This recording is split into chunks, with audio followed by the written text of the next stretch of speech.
Prof. Ibi, welcome, and thank you so much for taking part in this Diabetes Health Matters webinar. Thank you very much for having me.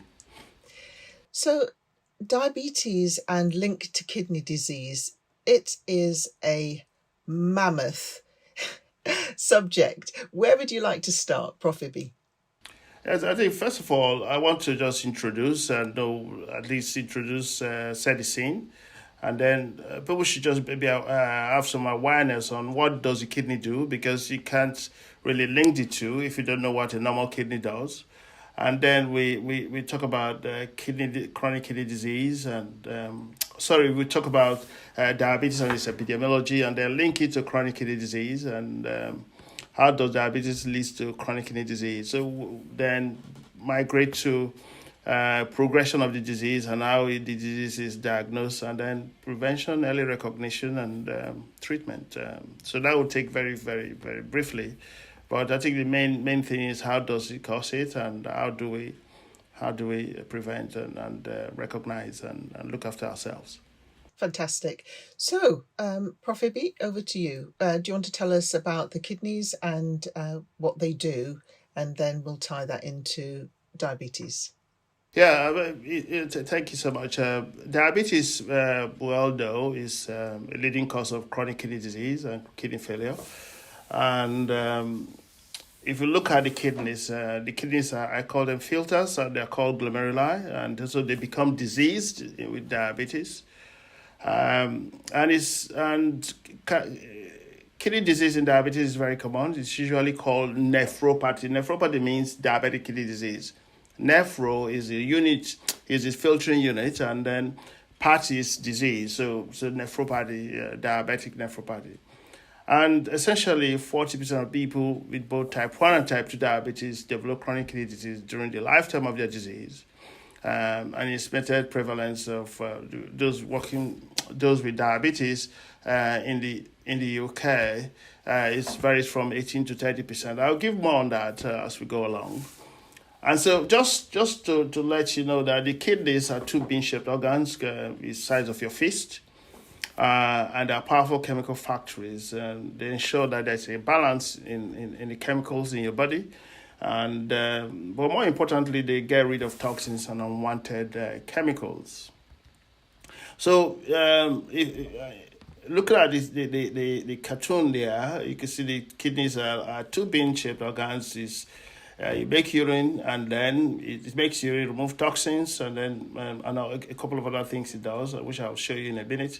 And then the urine is contained in the bladder, and it's voided when necessary. So this is the primary unit of the kidney. It's called the filters. There are 1 million filters in each kidney. You can see this wriggly material, this wriggly structure here on my right.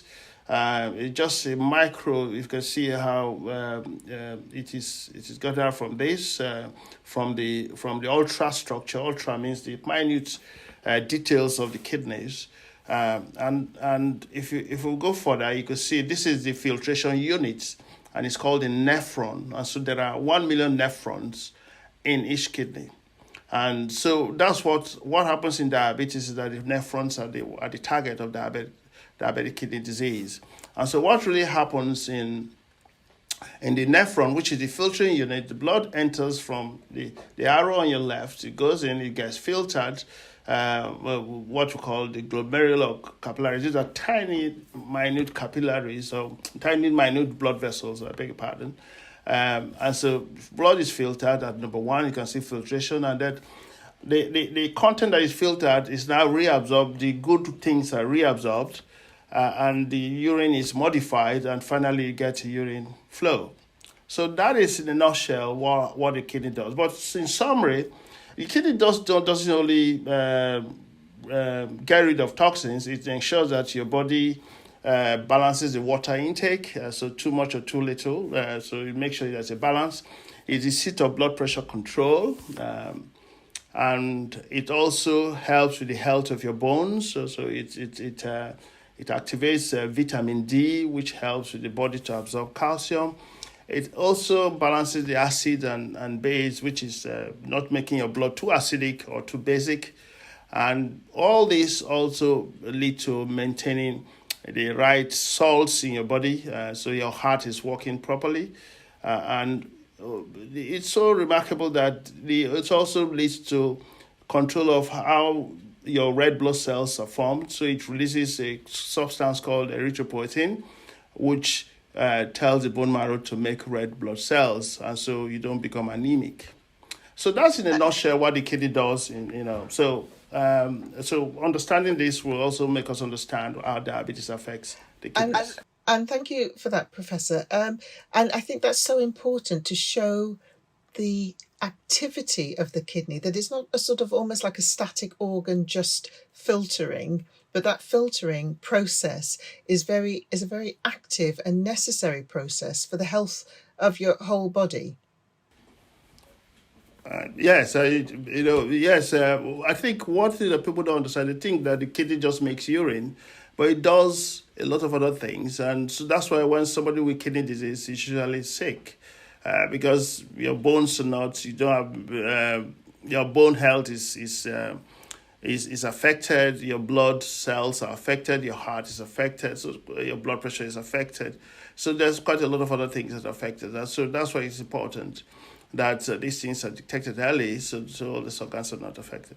And also, I don't think a lot of people realize the importance that the kidney has in terms of your blood pressure.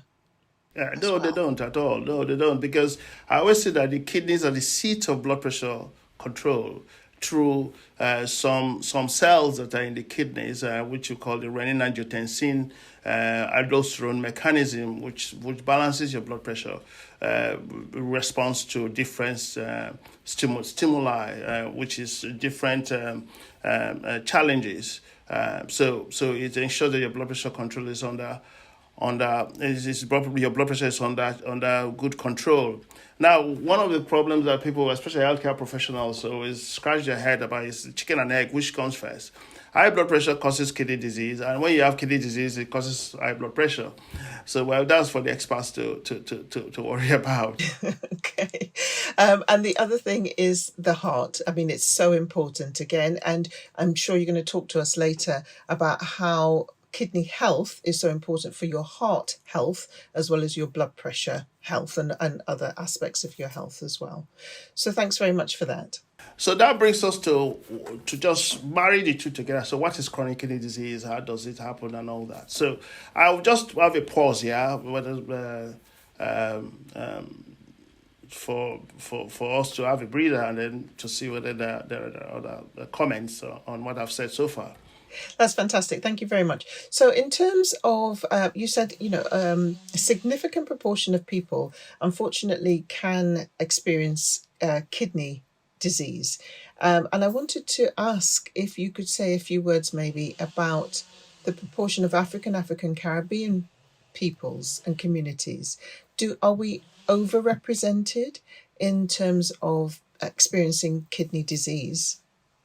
Yes, I mean that's a good point. But before that, I just want us to just understand the chronic kidney disease. And there's this kind of cartoon on the lower your left is diabetes is the commonest cause of kidney disease worldwide, and I just put that and high blood pressure. And these two diseases are common in African and Black African, Afro-Caribbean people. And so it is not. My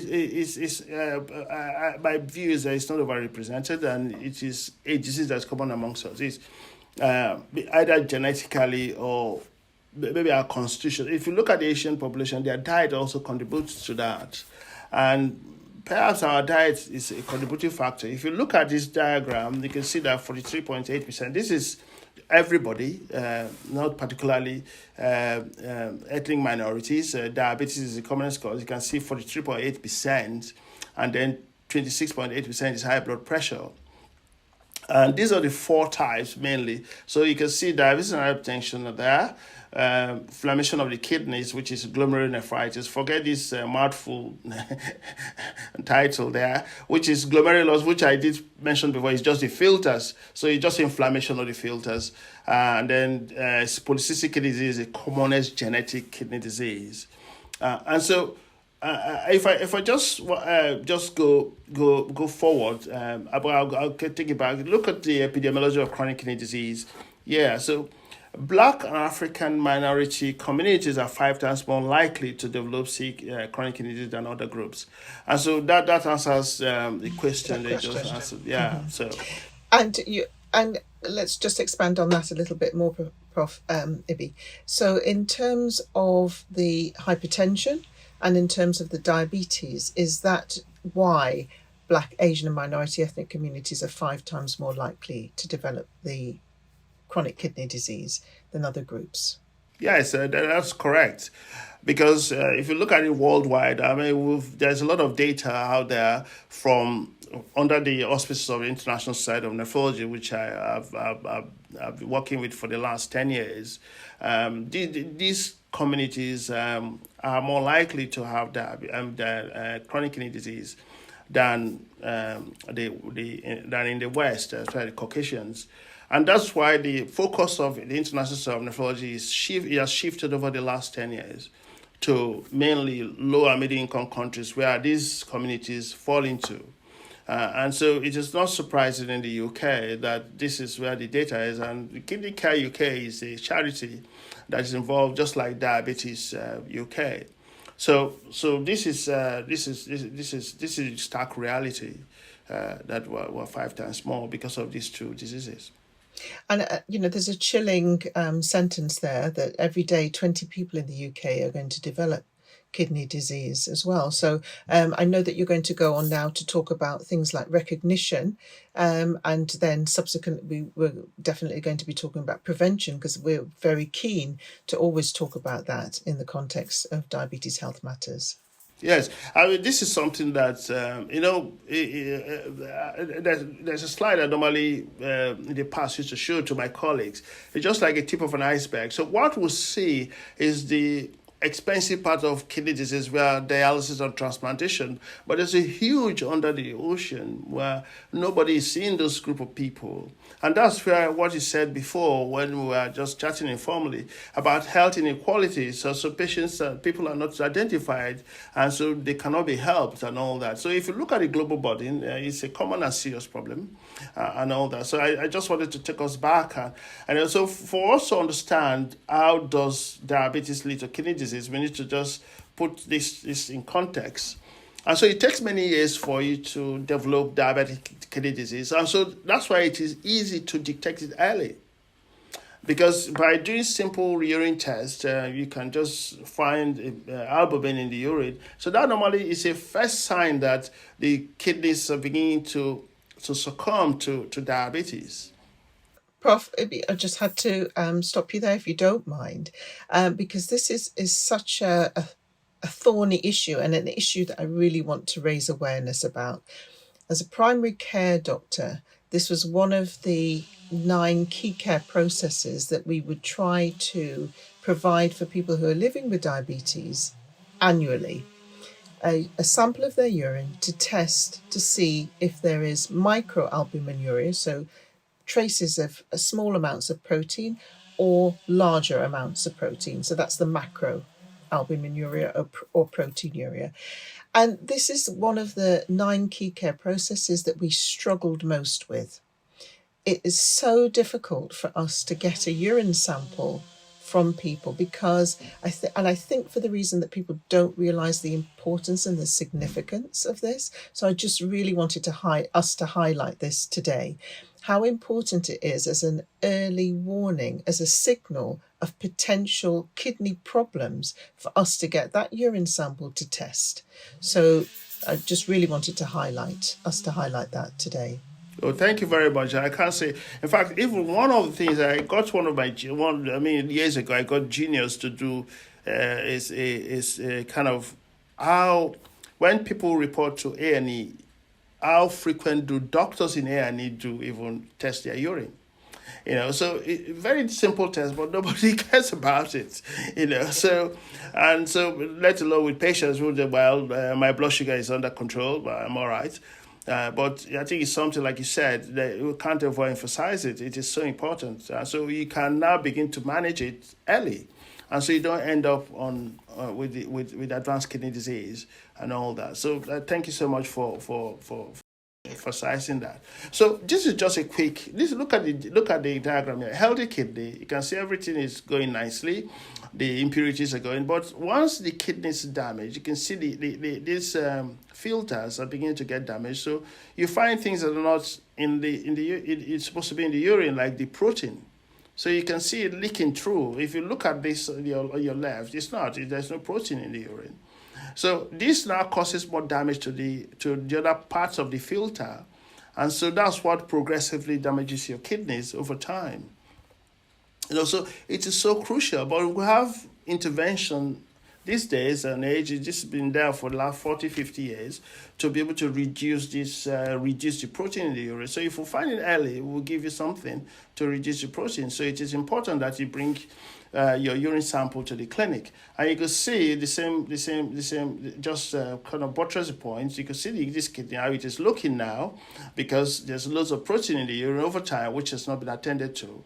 So you can see the normal kidney; they are very nice and looking nice. Where you can see this one on the left is looking riddled like that. So it's because it's beginning to scar as a result of the protein that comes out. So that is so important, and so that brings us to the point that how does the disease progress? More albumin leaks out of the urine of the blood into the urine. So it's the same thing we were talking about before. So it becomes more difficult for the kidneys to excrete water and salt at some point because the filters are all damaged. Different parts of the filters are damaged. As a result, the person may hold more salt in the body, so it leads to high blood pressure. Like I was saying before, chicken and egg, which comes first? And then various toxins of the body begin to get accumulated because the filters are not working properly. And then you begin to experience all the other symptoms, swelling of your legs because of extra fluid. Because if you look at the normal functions of the kidney, they balance water and salts. So all those things are just thrown through the window because of this, something that we can deal with. So this now brings, so how long does it take for the kidneys to become affected? And like I said before, in type 1 diabetes, it takes longer for it to be affected. But in type 2 diabetes, you might just find a diabetic whom you just see for the first time. But when you test the urine, they've been leaking lots of protein. And so I'm sure you'll have seen this in primary care where, newly diagnosed, you just test your urine, you see lots of, when you do your test for protein in the urine, you see lots of it there. But thank God there is treatment now to reduce the protein. And so that's where it is. So there are 30 to 40% progress to more serious kidney disease within 10 to 30 years. So there's a lot of room for you to do something, and so that's why it is very important. So I'll pause here if there are any things to clarify so that we can make it more clearer. So there's a way of early detection of changes which, if left over a number of years, can progress to more serious chronic kidney conditions.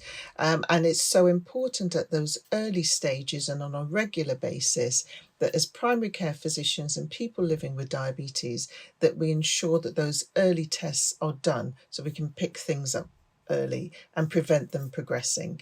And the fact that it is almost like a sort of vicious cycle if we let this progress, because of the importance of the kidneys, it can then have a knock-on effect on things like your blood pressure, on your heart, and obviously the kidney function itself as well.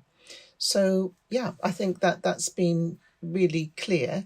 And again, we come back to a word that we use a lot on Diabetes Health Matters, prevention. So I'll hand back over to you. Prof. Okay, Ibi. thank you very much. So in order for us to that, we'll now have an idea. So if you look at the kidneys, we usually say kidney disease in 5 stages, but I don't want to bore you with all the other stages. But just look below. It says stage 4. The kidney function is very low, and treatment of kidney failure may be needed soon. So these are the areas that we can prevent it from going from these stages to this stage, and to this when you require dialysis or kidney transplant. So there's a lot of time to be able to deal with this, and that's why you need to look after yourself and in conjunction with your primary care physician. So these are the symptoms that will happen. So after my explanation, you should be able to understand some of these things, because all these 5 things are due to the fact that the filters are not working and toxins are beginning to accumulate, and we get excess water. All the things that the normal kidney function begin to be abnormal, and so you get all these symptoms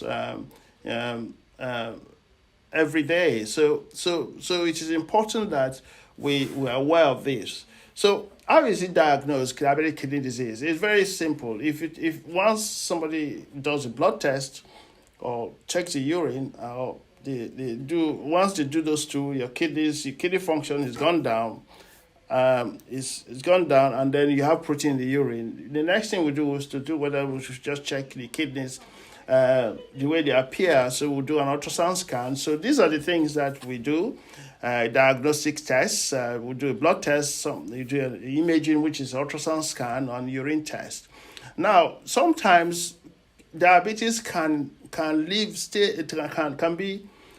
the kidney alongside with another kidney disease. Sometimes when we are confused, we do a kidney biopsy to be doubly sure. But most times we'll know from day one that this is diabetic kidney disease. And so, Prof, can I ask you, if you wouldn't mind, to that schematic there.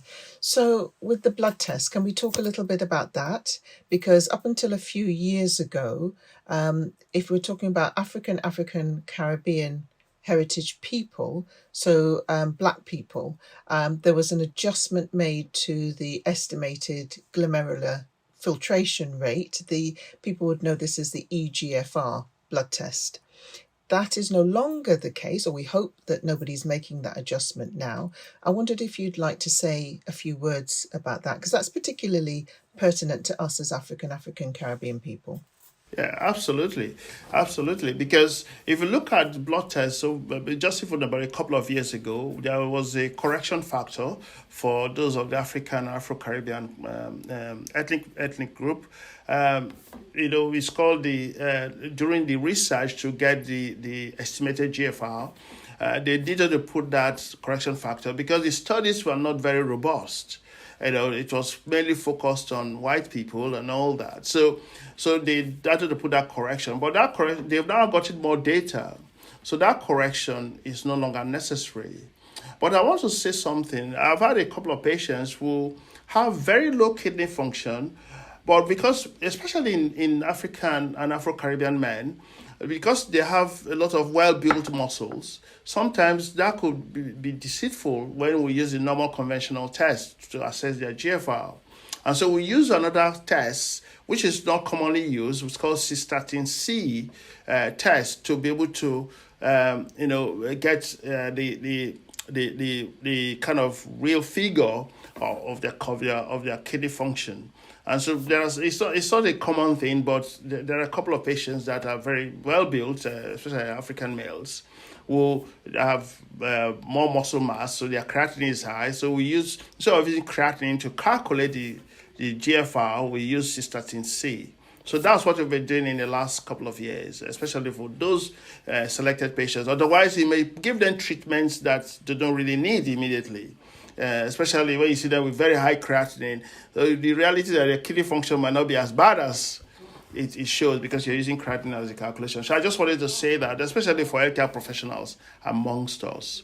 So that's something that we should be aware of. You want to say something about it? Yeah, that's extremely helpful, because I think, obviously we want to be culturally specific and advantageous and get rid of health inequalities. But what we don't want to do is to adversely impact people by trying to put cultural interpretations on certain tests.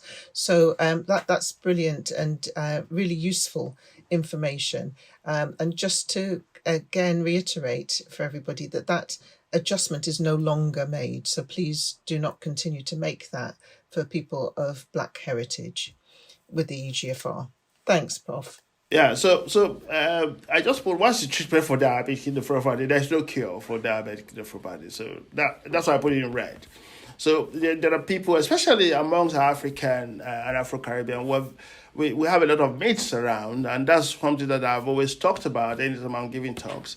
And so there's anybody that tells you there's a treatment that will cure diabetes, that is not true. But treatments can be given to slow or stop the progression of the disease. I mean, I would not say stop, but kind of stabilize the progression of the disease. There are people that I've seen that have had a particular kidney function for years because they've been looking after themselves and all that. So treatment is very straightforward: lifestyle modification, or if you begin to see the early signs of diabetic kidney disease with protein in the urine, there's a treatment we give which deals with both the high blood pressure and same time reduce the protein in the urine. And a group of drugs which we call angiotensin converting enzyme inhibitors. Forget the mouthful words there. So they are tablets that can reduce your blood pressure and reduce your protein in the urine. And there's another group that's called angiotensin 2 receptor blockers, which is another mouthful. You can use that. Both of them are very good. And there's a newer drug now. There are newer drugs which can stabilize the kidney, especially in diabetic kidney disease, which we call SGLT2 inhibitors and all that. So those are all mouthful words, but there are tablets now to reduce and the progression of kidney disease. And so prevent or slow the progression of diabetic kidney disease. You can see I made it so simple: taking medicines to control the high blood pressure, managing changes in eating, diet, and nutrition, managing your blood glucose levels in conjunction with your primary care physician and the community diabetic team, and then losing weight if you're overweight or obese, and getting regular physical activity. So it's not even rocket science. These are very basic things. So you need to be proactive rather than being reactive. And Prof, can I just add to the medications that you've said there to control the high blood pressure? But because chronic kidney disease or diabetes-related kidney disease can lead to what we call cardiovascular issues as well, then normally what we would do is aim to treat this in a holistic way. So we would also treat with statins. We would also treat with the SGLT2 inhibitors that you spoke about. So there would be a whole raft of medications that would be necessary to try and slow the progression, as well as treating blood pressure. We would look to treat it holistically. Yeah, no, you're very correct, because what I always put, there's a cartoon that I have which puts hypertension, diabetes, and cardiovascular disease, because the commonest cause of death in patients with advanced chronic kidney disease is not the kidney disease itself, it's cardiovascular disease. And so we'll take all this into context. Statins are important. I mean, it's shown in several research that it reduces cardiovascular morbidity, which is disease, and mortality, which is death. And so it is very important. So that's where statins have been very, very useful. And it depends on if you have underlying risk factors for cardiovascular disease. They could just even add something like aspirin in some patients to either as a primary prevention or secondary prevention of cardiovascular disease. And so as SGLT2 inhibitors, these are newer drugs that are coming into play. And there's also another newer drug, phenylenedione, which is coming in, but it's not widely used, but it should be in the market for us to prescribe. So there are drugs. But the most important thing is that you have to be proactive rather than being reactive. Absolutely. And I think it's also about the communication and the information that you give to people so they understand why. Now you're treating, it seems as though now you're treating the cholesterol level by giving a statin. You're treating the blood pressure even more keenly to a specific target. And if you communicate those things, then I think it helps with people's understanding as to why it's important to do that, to try and slow progression.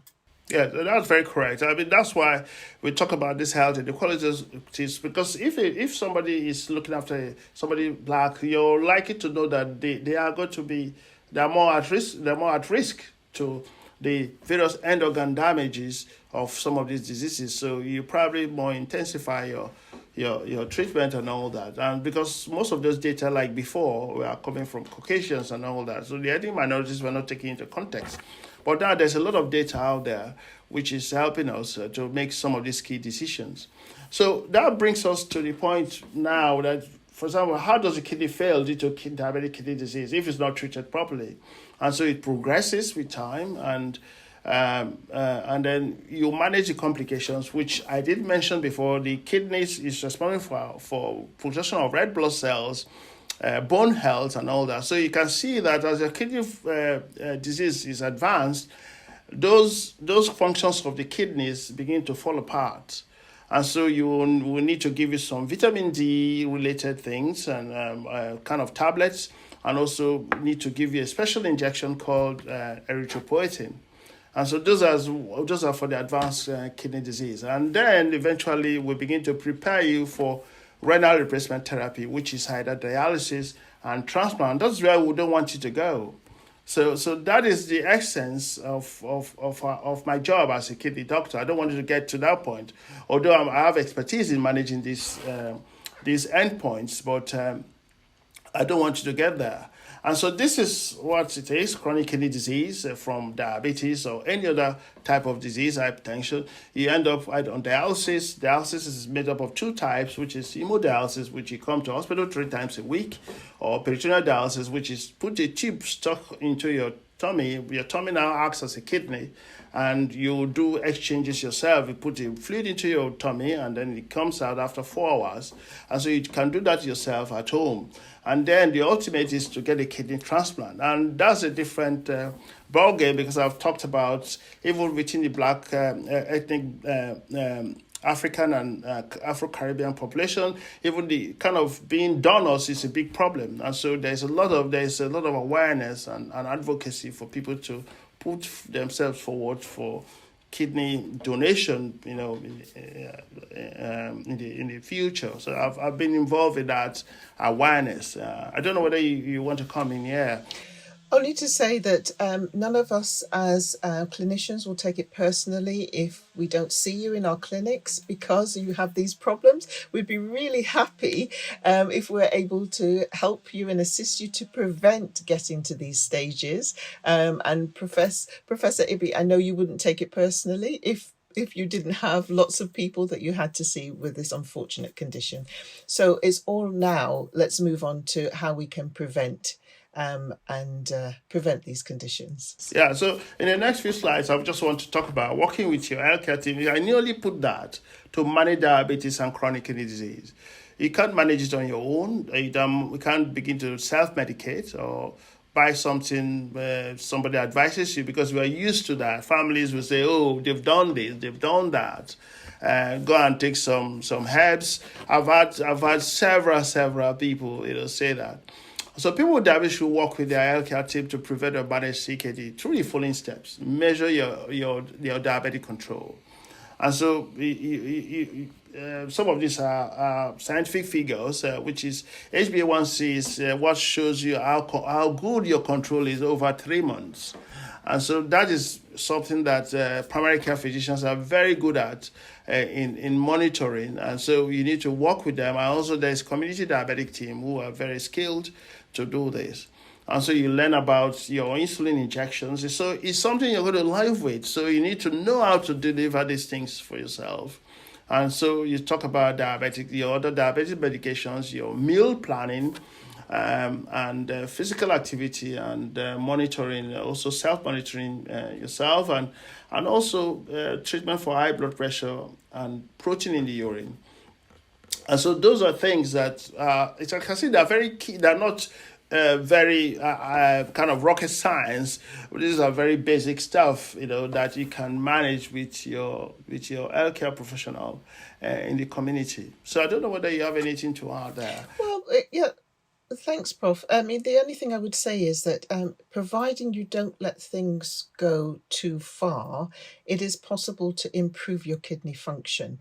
So I think that's another important point to make. Rather, it's not inevitable that things will progress to cardiovascular conditions or to end-stage renal failure. If you don't ignore it and you actually do something about it, as you said, Prof, earlier, being proactive about it, then it is possible to improve your renal function, your kidney function again. So, which takes you on to that last slide. Yeah, so it said, so your kidney health is in your hands. You can see it's very self-explanatory. Food, exercise, your habits, your compliance to treatment, your healthcare, how do you deal with it, the environment, your genes, which you can change, and so all contribute to your kidney health. And that ties into this very important topic we've been talking about in the last 35 minutes on kidney health and linking to diabetes. So that takes me finally to the conclusion that these tips can help your kidney health on track. So regular physical activity, lose weight if you need to, eat less fat, keep your blood pressure, blood sugar, and blood fats under control, which we've mentioned in the last discussions. Check urine for protein regularly with your healthcare professional. If you have diabetes, stop smoking, reduce alcohol intake. Now keep well hydrated. So I'm sure these things are things that we all can do, but we need to be proactive rather than being reactive. Absolutely brilliant. Thank you so much, Prof. Make sure you have those regular checks. Don't ignore it. And all the lifestyle issues that Prof has raised as well, so important in terms of keeping you healthy, because your kidneys help to keep the rest of you healthy as well. Thank you so much, Prof. It's been excellent. Thank you for having me. So these are more information that you can get about kidney disease. You have the National Kidney Federation, Kidney Care UK, Kidney Research UK, diabetes information. There's a lot of information out there to help you get proper information about diabetes and kidney disease. And thank you for having me. Thank you, Prof.